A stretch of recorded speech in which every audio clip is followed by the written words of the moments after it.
We're vamping a little bit because we wanted to wait until our online audience returned to the stage. Again, Tane Danger is ably managing that.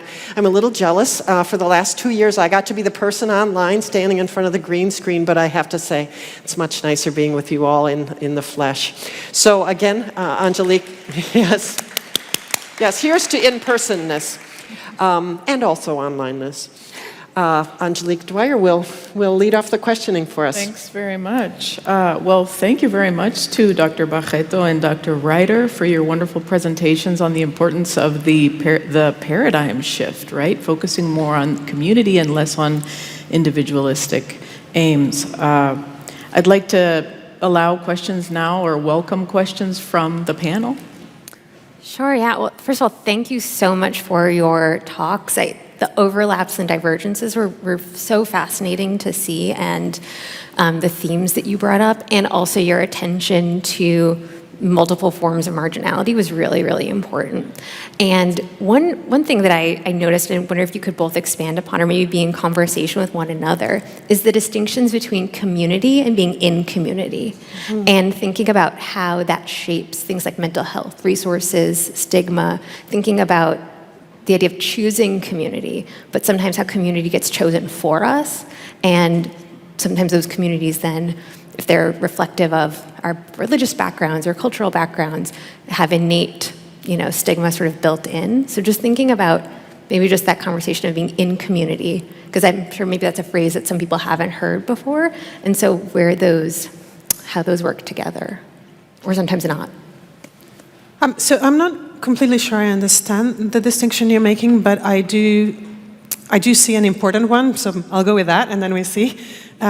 So one way of looking at community would be a community based on the identity that is being marginalized. So, for example, the other autistic people that I know, or other trans people. That community, a community of identity. What I was talking about was mostly a community of place, so more the school community, the workplace, the neighborhood, the city, the country, And I was talking about that because that includes those who do have that identity, those who don't, those who have power, those who don't, and those who can actually do a lot structurally. So, thinking of the example of schools, it includes teachers, it includes administrators, it includes people who can actually think about how these issues should be tackled in the school to make sure that, one, there's less homophobia, for example, and two, that when there is, it's clearly sanctioned. It's not tolerated, and that's a clear message that is given. And it's handled, it's dealt with. So that was my focus during this talk, but obviously there is the other one, and I think you were focusing more on the other one. Is this the distinction you were talking? Yeah, just running it. Yeah, Nick, you had something to add. Yeah. Do you want to? Yeah, I think that what Dr. Barreto was saying is that there's this scientific understanding of what community is, and this may be different kinds of systems, like healthcare systems, school, housing, these kinds of things. And then there's also this part of being in community. And I think that one of the things that I would challenge a little bit was that, I personally think you get to choose who your community is. You may be born into a family, born into certain contexts, but that might not be your community. And I think that's an important distinction to make, and I think it's really important, especially for some marginalized communities, to say, no, this is my chosen people. These are the people that I feel trusted and safe with. And so I think for me, that's the distinction between in community versus a community from a scientific standpoint. Mm-hmm. But I guess another thing I also wanted to say, and it might apply, I think it applies in both notions, but it perhaps a bit more in the one I was talking about, is the idea of not romanticizing communities, to be sure that communities are a source of strength, but they aren't always a source of strength. They can always be a source of exclusion, precisely, and that holds in both cases. So, I know, for example, that in LGBT communities often there is a lot of racism, and vice versa. So we need communities, but we need to understand that communities are defined by boundaries, and those boundaries need to be thought about very carefully. They are also usually defined around prototypes of what it is to be a good community member, and those need to be elastic, they need to be flexible, they need to respond to the membership rather than be fixed. Otherwise, they really end up representing no one. I just want to note here that psychology has numerous subfields. And when you think of a psychologist in mainstream America, you might be thinking of professional psychologists who are trained in clinical psychology, counseling psychology, school psychology, learning how to do assessments and tests and measures and how to diagnose people with mental health problems, how to do counseling and guide young people in career paths and so on. And that is the majority of people who are acting as psychologists. But in terms of subfields, there's a really important subfield called community psychology, which has existed for over 50 years. And it's a group that really rebelled against what they felt as the constraints of clinical psychology back during the 1960s when there were a lot of progressive politics at work. Community psychologists really wanted to get out of the healthcare setting, out of the medical model or approach to people's problems, and to make communities, locations, people living in settings, as sort of the main focus of activity. They engage often in what is called action research. So it's not just knowledge for knowledge's sake, but knowledge that can help to transform life for people in community, undo social injustices and so on. And this is a field that continues to persist today. It's sort of small, and there's not the clear sort of job path in community psychology that there is in clinical or counseling psychology. But for those of you or young people who are still thinking maybe about psychology, I'd just love you to as we think about these issues of reframing away from the individual, recognize that there is a branch of psychology very committed to thinking about engaging with communities or citizens or people in processes in which solving their own problems on their own terms is really the whole point. Very important. Thank you for adding that for all of our students as well. Other areas we'd like to explore with questions or comments? Yes. I wanted to ask, I guess, both of you, thank you for the wonderful talks, about something that was on my mind as I fully agree with the kind of broadening the focus to the community level, I think, for almost any major public health issue or mental health related issue. But at the same time, I kept thinking to myself, the little that I know about kind of research on social relationships and mental health is that it's the quality of relationships that matters more than the quantity, or having just a couple of very good close relationships actually predicts mental health better than having a large number of kind of less close relationships, even if those are supportive. So I just wanted to, if you could reflect a little bit on how that maybe fits into your conception of what's important for mental health in the areas that you're looking at. Yeah, I guess the first thing I would want to say is that that is definitely true. So that's said a lot and it's evidenced a lot. But what's also evidenced and not so much spoken about is that quantity can also be a precondition for quality sometimes, or at least quantity of people in your network. So not necessarily quantity of friends, but quantity of people in your network. So you need to have a certain level of contact to be able to have that quality. So that's definitely the case. And I think what often happens with these obstacles that we've been talking about is that they affect both. They affect the quantity and the quality, right? Yeah. Yeah, and I would say this kind of goes back to what Dr. Brito was talking about in her presentation around like some of the research that we have. I think it's important. I think it is true that like a lot of the data and the results say that like having, you know, for some people, even one person that's like close that they feel safe with can improve mental health and feeling of connection. But I also think it's really important how the question is asked, because there's some questions that get asked like, do you have a person in your life like that is an adult or another person? It doesn't really even say like, is this person a friend?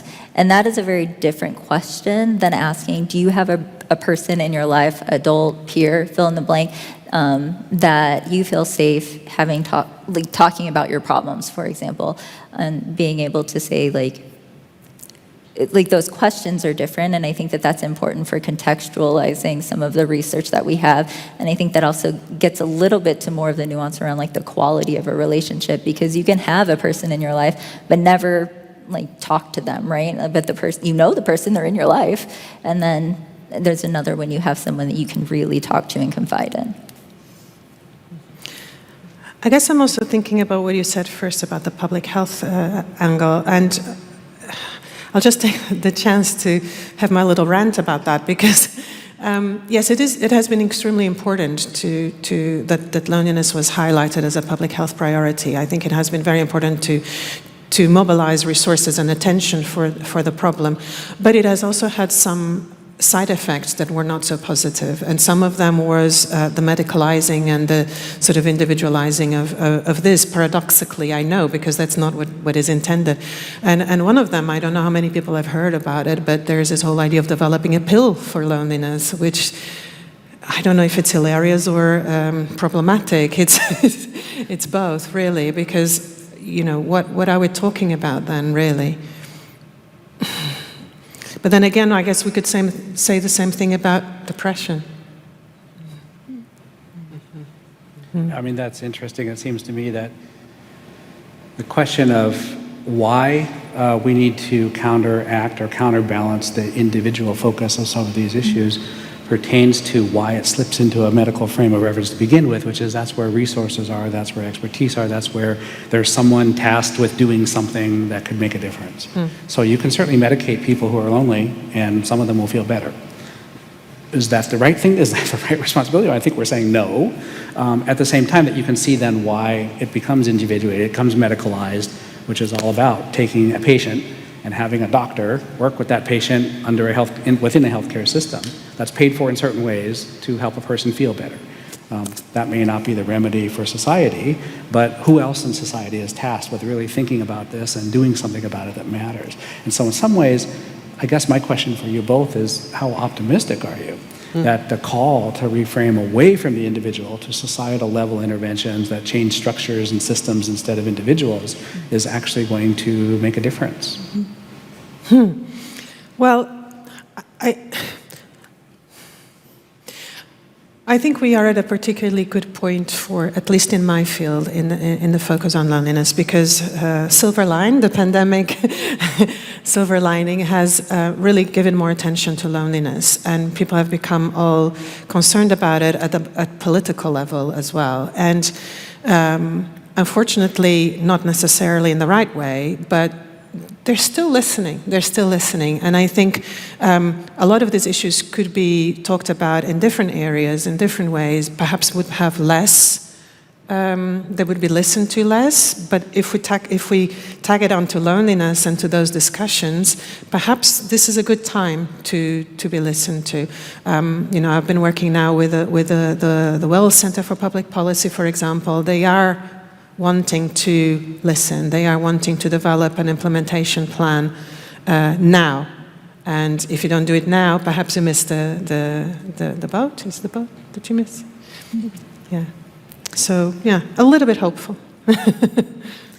Yeah, I say hopeful as well. I lean into my hopefulness, and I think part of it is because I do see change happening, right? And it may not be at the pace that I would like, but it is happening slowly, and I see it on multiple different levels. Like, we see interventions in schools now, or at least programs being created in schools, even though there's still some problematic ones, but we do see some really helpful ones, like around bullying or including different communities in curriculum, although we have a problem right now with book banning. But we are also seeing policies being changed. I'm reached out to very often from different psychology programs and medical schools about, like, how do I change our, like, policies and practices to actually, like, include, like, gender diversity or intersectionality framing of these courses. And so I think it's, again, like, it's a slow change, but it is changing, and this is beyond the individual, because then we're training in a different way, we're educating in a different way, we're being more inclusive. That isn't just like being like, you, the individual, need to use this coping skill, right? And so. Well, I have some questions from the audience that are relevant to what we're discussing, but would anyone else like to add before I transition? Great. So how do communities and school districts in particular support LGBTQ youth, especially transgender and gender-expansive students, in settings where doing so may actually draw attention to them from those who preach hate? And how do communities navigate inclusion for each group when one group's cultural beliefs are in direct conflict with another's? Well, I have a grant being evaluated right now to find the answer to that question. But I think it has to start, and I'm sure you'll have a lot to add on that, Nick, but I'm sure it has to start with speaking to the pupils in the school. Also to the school, to the teachers, to the administrators, but above all to the pupils, to really discuss with them what the experiences are, what are the key issues, what are the ways in which people can be respectful of each other's needs, cultural, social, inclusion needs. There is no easy solution. I don't think we should even pretend there is one, but that is no excuse to not do anything. That has to be a motivator to really have those careful conversations, and and that also means that the resources need to be available for that. So you can't do this by going in for a morning and leave and there's a program. You need to take time. Yeah, one of the things that I think about is that for a lot of systems, like school systems, to change, they want to see the data. They want it to be like quote unquote evidence-based, even though we have like tons of anecdotal evidence, like youth coming and talking about their experiences, right? But they want to see it in numbers. And I know in Minnesota, for example, we have what's called the Minnesota Student Survey, which is a population-based survey across all of the state of Minnesota. It goes out to all public schools in the state are invited to participate in it, and it's offered every 3 years. And for 5th, 7th, 9th, and 11th graders. And so it kind of gives a chance to kind of understand what's going on with youth in the state. And it's also done in collaboration a lot of the times with the school districts. And it does ask questions about sexual orientation, gender identity, race, ethnicity. The questions aren't perfect, but it gives a good idea. But it also asks questions about experiences of bullying, general bullying, and then also bias-based bullying. It asks about health behaviors. It asks about healthcare access. It covers a lot of experiences and behaviors. And this information then goes back to the schools. And this has been very helpful for schools saying like, oh, we really do need to invest in this because our students are the ones saying, like, and rating these things. And this has also been some of the resources used to even create, like in Minnesota and St. Paul, there's a guidance for schools and school districts around to how to be more like trans inclusive or LGBT inclusive. There's like an entire, like toolkit for that and guidance around that. And so I think that there's, in certain places, of course, I will say that Minnesota is a state that tends to be a little bit more progressive around some of this, but there are efforts, and some of these efforts end up getting used as what is this called? A framework for other states. And I know that at least in Minnesota, because this is the work that I'm also involved in, the legislation and the Minnesota state governance is listening and they want to know, and they also then inform schools too. Would others like to comment? I don't know, Dr. Eisenberg, the work you've done with youth in schools, or anyone else? Okay, moving on. So hearing Dr. Barreto's talk make me curious as to what communities can do to improve the social structure of neighborhoods, where social class is a huge indicator for creating division and isolation. Or what specifically are you seeing in the way of urban design to address loneliness? Any spots particularly innovative? In what ways? Yeah, there are some, obviously, I live in the UK, so I don't really know what's going on around here, and I apologize for that, but I'm sure there are similar initiatives, and if not, then we can be inspired by those elsewhere. But in the UK, there are actually companies that dedicate part of their activity, for example, to urban design for sociality. So they will have, for example, a focus on making sure that if any new neighborhoods are built, that there are spaces that encourage and promote connections, such as communal gardens, sometimes on the roof, if that's all there is. People's gardens looking forward, or at least some of it looking forward, so that people can sit out and engage in conversation with their neighbors. Workspaces as well as student residence that have social areas rather than just rooms. Social areas often actually at the entry level, so when you get into the building, so you can't avoid it, you can't not go there, it's not tucked away. Making sure workplaces still have the water cooler corner, because in most places, at least in the UK, that's disappearing because, everything grows except for space. And so, you need to occupy everything. So that's in terms of structure and architecture, but also in terms of parks, availability of parks, making sure they are well maintained, because you can see in my own neighborhood, we have a really nice park, and you can see, when there's a public holiday and it's not cleaned, then, people start running away from it. It's full of dirt and it looks violent, it looks unsafe, it looks aggressive. People don't go, and those who go will contribute to the dirt, because that's what you do apparently here, right? And that's not conducive to a positive sense of company and connection. So a lot of it is really quite structural, quite practical, and this is also why each place is a place. You need to look, that place, what does it need? And it is about speaking with the population.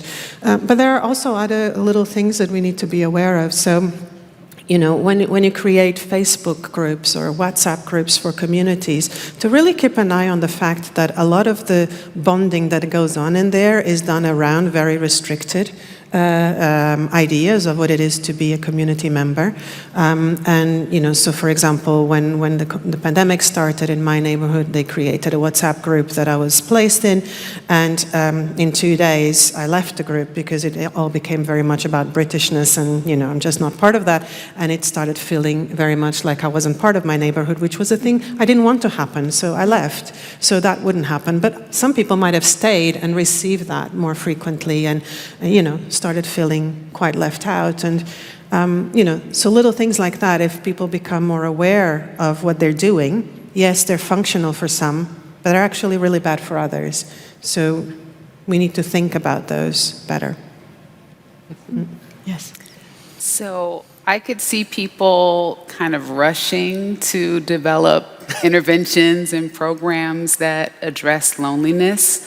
Do you have some design issues that you would want to share with people, or cautionary notes? Because I could see different groups have vastly different needs, and if we are really going to address loneliness, you have to have a different program for different, groups of people. And so, I just don't want people to come away from, these sessions like, oh yeah, we're gonna fix loneliness. No, well, I would love it if people had at least the motivation, but to actually do it, yes, I do think you need to, not be too, and this is also why in my presentation I try to focus on different sources of marginalization, so that people would be thinking about these multiple groups and how different they are and how their needs can be very different. There are some similarities though, and the whole idea of exclusion is a very important, the idea of lack of voice is a very important one. The idea of making sure people do have voice, and that's not the one person who comes up, it's reaching out properly. They are there, they're not hard to reach. It's just we need to make an effort. So to go and speak to people. And we can also have multiple solutions in one place. So it's not like, the school can only have one gay club. Right. Yeah. Let's not focus on racial minorities. We can only do a gay club. Now, we can do different things. But what I would also say, and I guess you might also be flagging that, is what Nick was talking about earlier, is the importance of teaming up with people who can actually think about the design behind it. So the collection of evidence, because without that, number one, you can be doing more harm than good. Number two, it cannot proceed because you will then eventually need funding to support that activity. So these are things that are quite important, and I guess you were referring to that as well in your. But I'm sure you have ideas too. So. I think a lot of the challenges are some of the challenges that I'm coming up with, where I think you have to design digital literacy programs, for example, like for different groups, because they have such vastly different challenges, right? And my main concern is, when I see programs or courses that try to include everybody, 2 weeks on this or a week on this, and we're going to solve these different issues or address these different issues or teach people anything meaningful, in that little chunk of time. And so, I have the same, advice that we really need to be thoughtful and, bring in communities that you want to design for. And always keep their unique experiences, as the primary focus.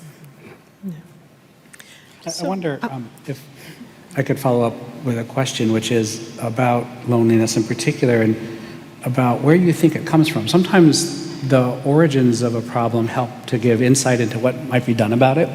And, we've had this phenomenon referred to as bowling alone, the idea that people, for whatever reason over time here, and there's probably lots of explanations, I'd love to hear what you think where the action is in this, but are loosening in terms of their social ties. The bowling alone idea is that people used to be part of a bowling league and go out every Tuesday night and bowl together, but that now people don't do that as much. And so there's been an attenuation of the links or connections to churches, to the being on the school board, to all kinds of aspects where people used to assemble in communities and not be so lonely. And yet, we're somehow becoming more individuated, more individual, disconnected from those things, and now we're trying to fix it. But I'm just wondering, where do you see the action as for why? Good Marxists will say it's the economy. So people, since recessions and, have to struggle more to make ends meet, there's no time left for that. Or what? I'm just wondering how do you diaggnose the problem exactly, the origins of the problem? Well, I guess, God, I'm not that insightful. I think there's a lot of different reasons, and I would definitely say the economy as well, and neoliberalism, and the pressures to compete and provide and work all the time, and have very little time for sociality, and so on and so on and so on. But sorry, I got lost. I got lost, sorry. If anyone else has anything to say, let me think. I have two questions, or maybe sort of follow up to what maybe help you bring up your thinking. Do we see kind of cross-cultural differences, cross-country differences, especially most of the world actually are more collectivistic? Yes, than that's exactly what I was going to say. So do we see differences? Thank you so much. No, yes. So I just wanted to note that obviously it's always easier to understand our own corner of the world, and that's the description you just provided, and the Bowling Alone book are very much US focused, and that's true of other countries as well, not unique to the US, other countries as well, but countries are very different and have been moving in very different directions. So it doesn't really necessarily apply to other parts of the world, and what I've found is indeed more loneliness in more individualistic countries than in more collectivist countries, precisely because one, the strength of community ties, but also the type of ties. So in more collectivist societies, you tend to have more dense social networks. And so if something falls, you're still stuck. If you imagine a web, you're still stuck to the network. You're not let loose because everybody is connected. If your cousins and your aunts and you can't really get rid of them as much as you might want. You're not loose. Whereas in more individualist societies, the social networks are are above all based on chosen relationships, so friendships and acquaintances and colleagues.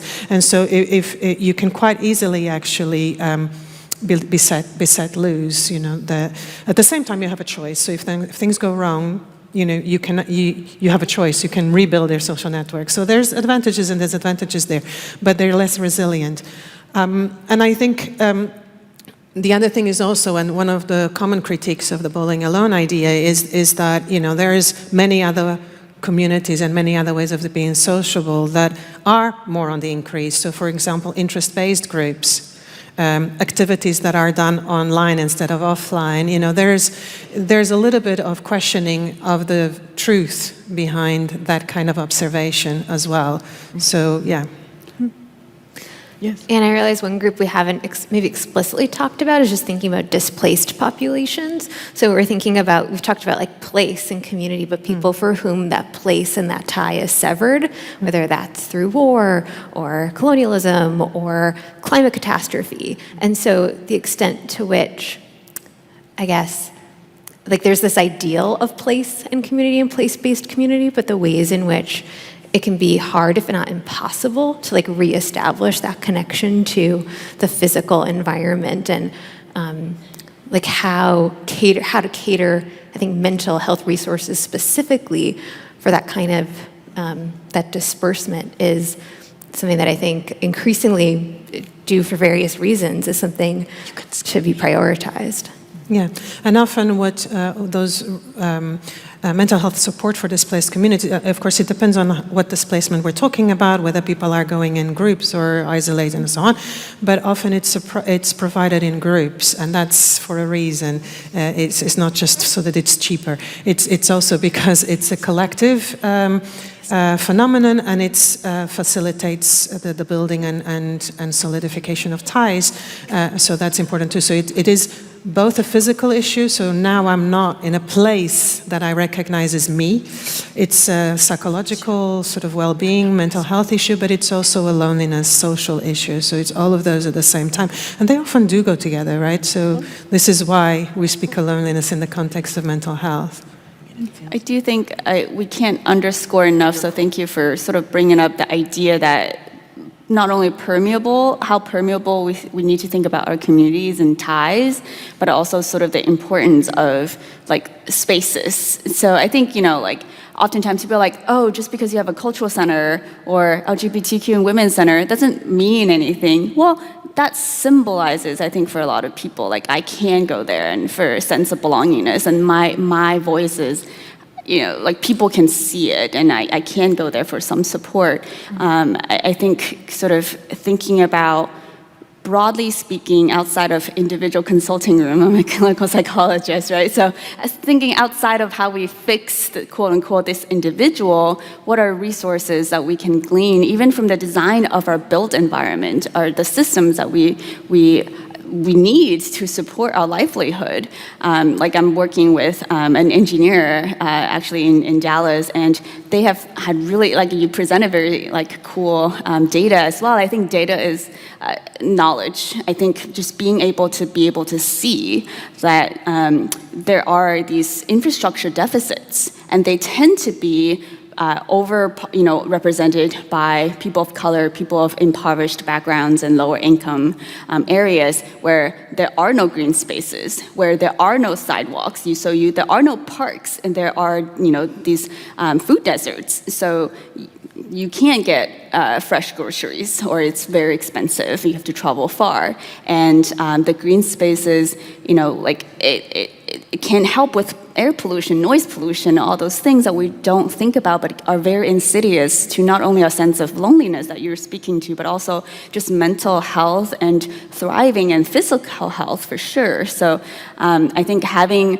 a lot of kind of the data that you have shared, the types of analyses that we need to use to sort of overlay individual health, population health on top of built environment, and to show the legislature and also architects who are designing neighborhood zoning and all those kinds of things are just powerful. Yeah, and I think one of the things that we need to just also make very clear is that architecture is only an aspect of it, and urban design is only an aspect of it. It's a very important one, I think, much more than we're used to thinking about. But it needs to go hand in hand with listening to communities and with a more sort of social sciencey approach, because it's very easy to regenerate a community in the wrong way.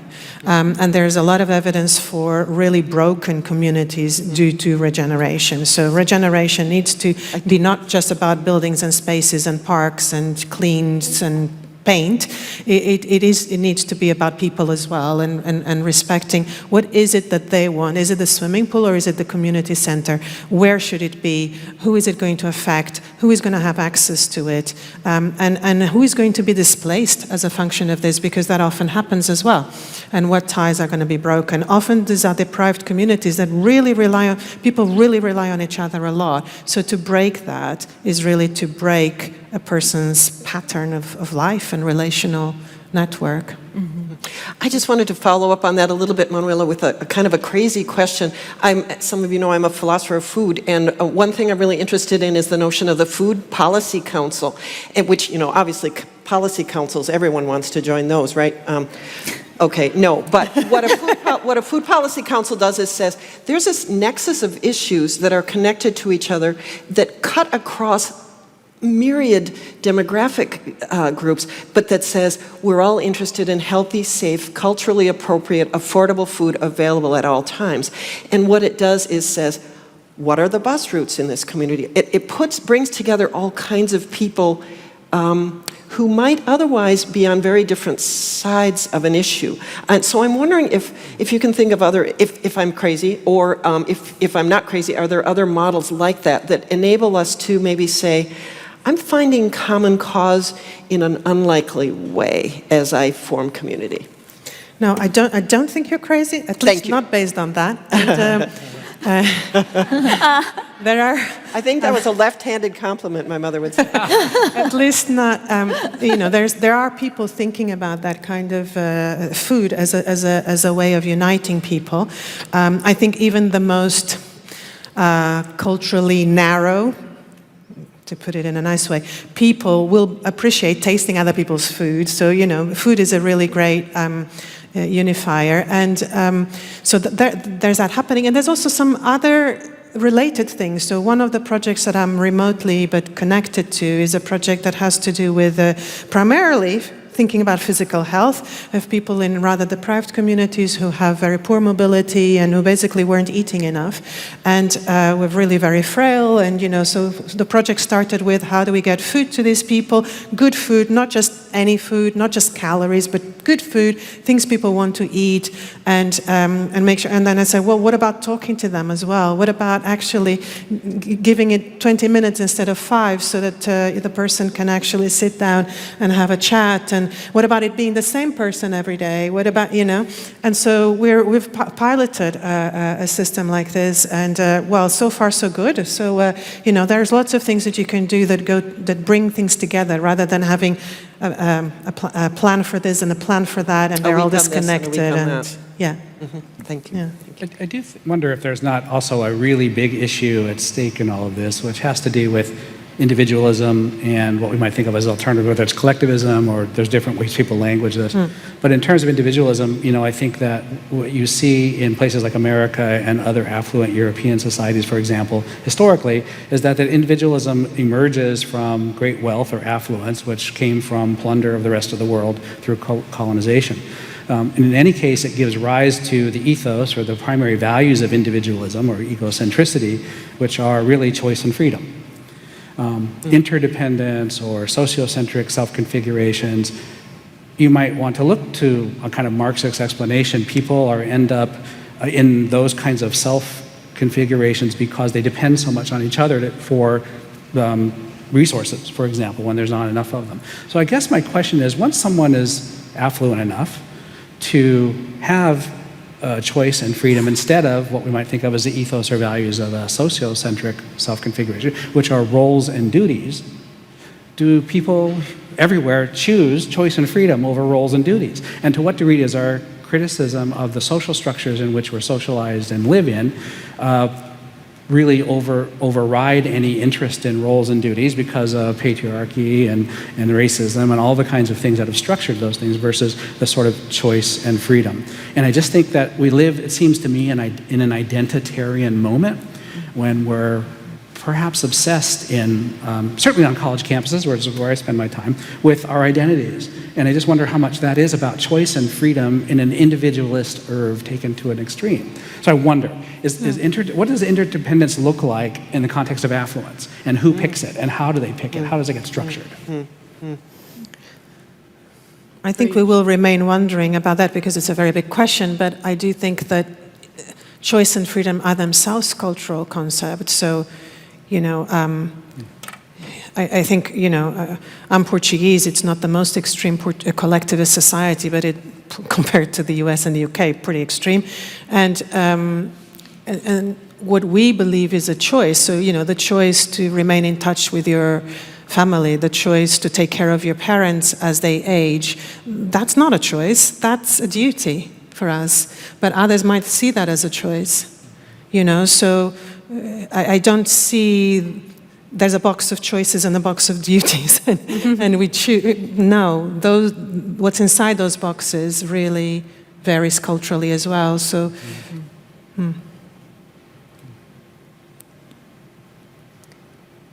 There's an audience question that resonates with this. So why are communities of a singular identity important?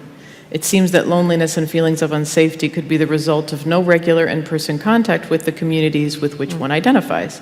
What are the benefits, for example, of spaces just for Black queer people? And as safe spaces, are they created for BIPOC, neurodiverse, gender nonconforming communities? How do allies support these communities without imposing or invading their newfound space? Do you want to go for that?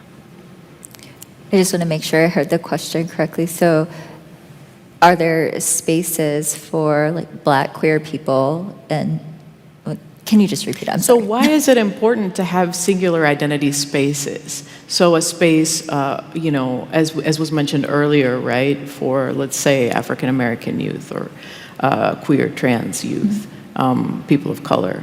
So why separate these spaces? Why is that important instead of focusing perhaps on inclusion or on bringing people of diverse communities together?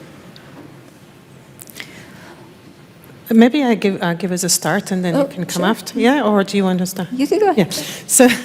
So first of all, I guess I want to say also that just because you're Black, that doesn't mean that that's your identity. So you might actually choose to see the community where you live as your identity. So I wouldn't just say identity-based means race or identity-based means sexual orientation. Identity-based can also mean place. So, just getting it out there. I know that's not the key of the question. But second, yes, those places are extremely important alongside the rest. So it's not either or, it's alongside.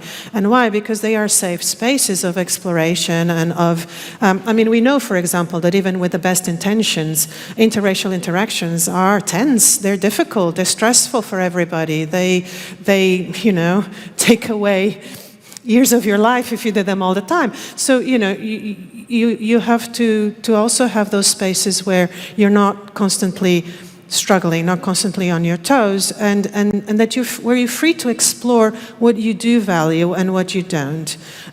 You do need the others as well, though, because you need to be able to be part of a broader community without boundaries. And so I think that it's not an either-or choice. It's really important to have both, but I'm sure others have.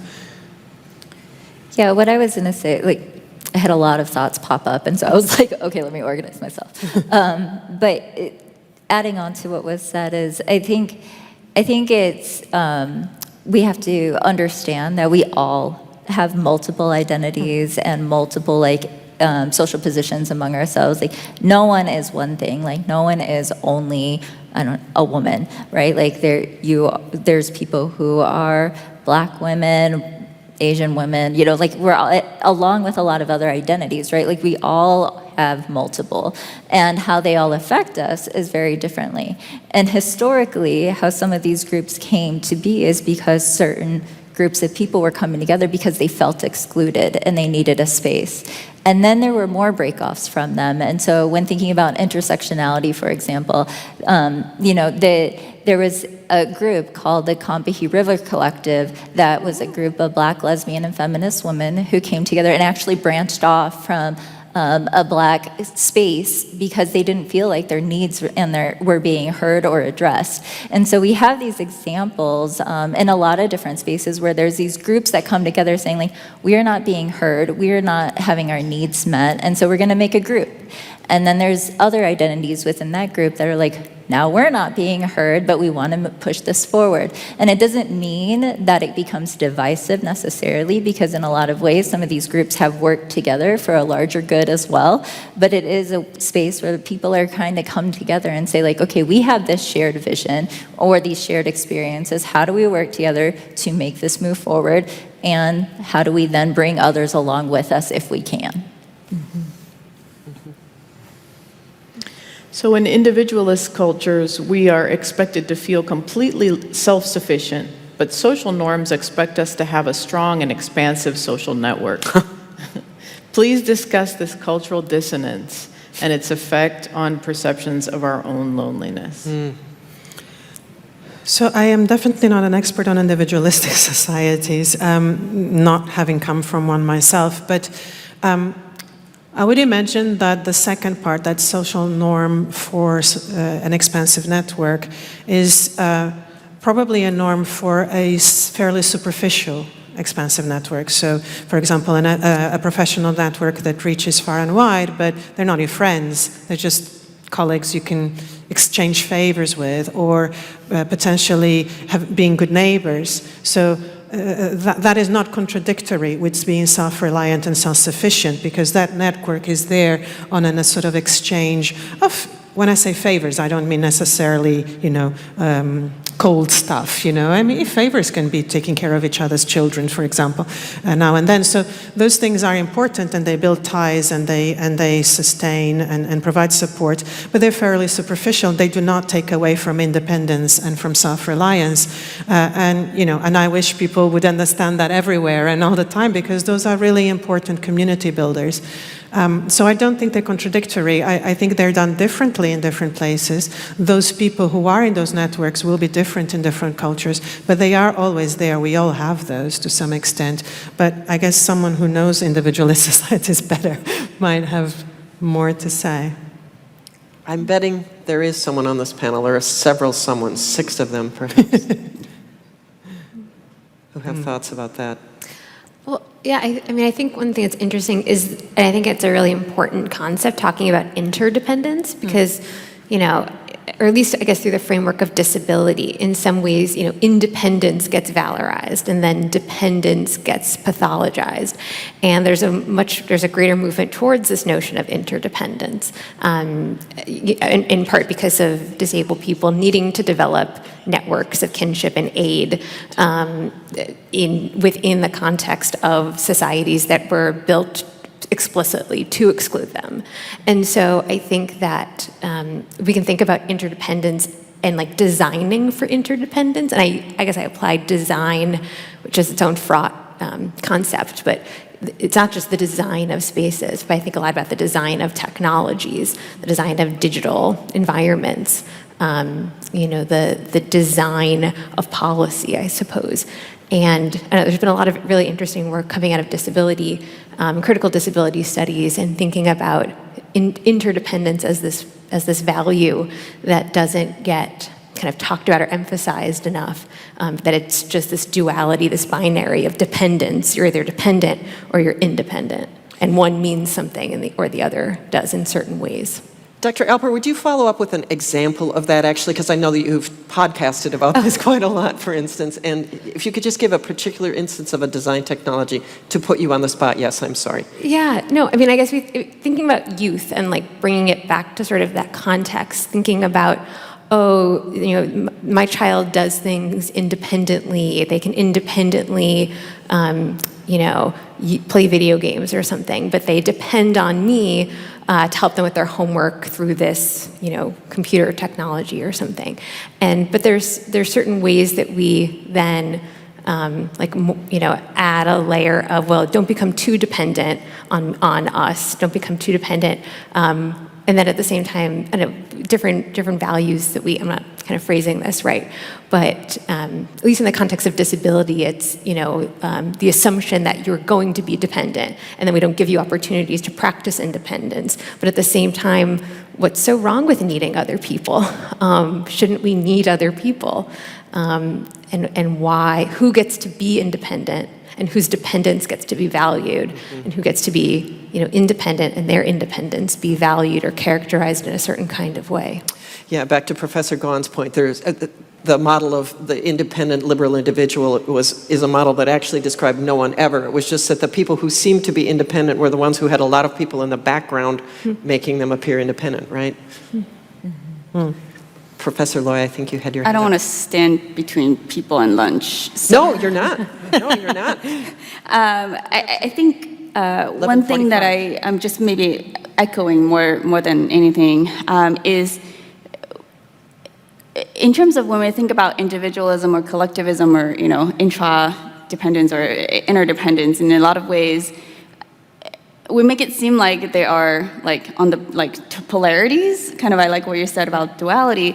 I tend to maybe think about even each of those styles, if you will, have pros and cons depending on what we're talking about, depending on the functions, sort of how people also make meaning of collectivism. Like, for example, we've done some work sort of understanding collectivism among Asian and Asian Americans, and there are actually, yes, it can kind of have a sense of cohesion and supportedness.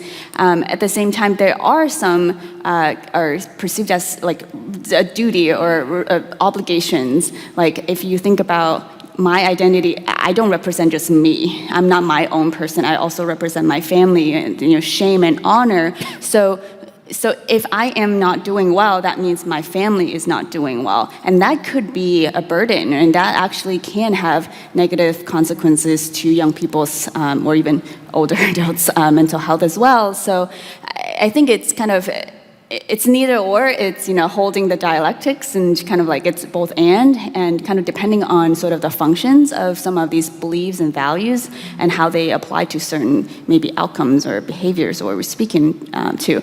And I think that makes it's interesting, but a lifelong journey of kind of thinking about these issues. So I think that makes it important to kind of think about when we, maybe teachers or professionals working with individuals, how do you make meaning of this particular value? How do you live it? What does that mean for you in X, Y, and Z outcomes or behaviors?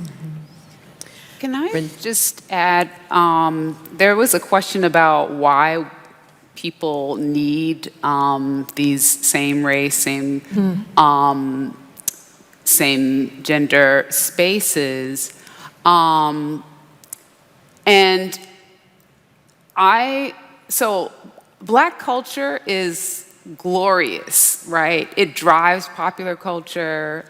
When I'm around other Black people, I feel safe, that safety. I feel like I can be all of who I am.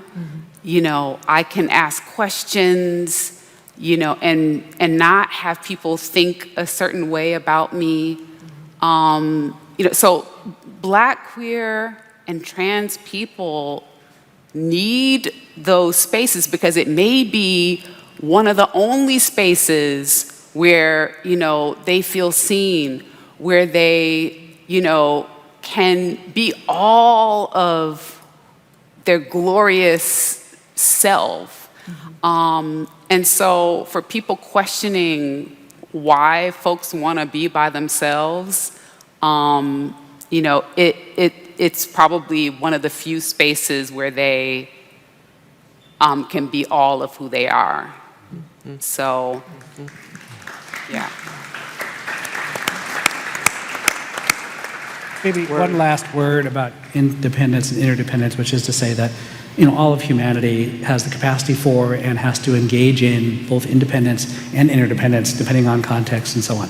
I think maybe the way I think about this is that these are cultural affordances, and that different societies socialize people into differential resting or familiar or customary ways of engaging in those different options. And so really it's a question about what are the resting, normative, or familiar styles that are called for in terms of these self-expressions and self-configurations in a given societies and at given moments. And so of course all of us feel connected to our families and have obligations to our kin and those kinds of things.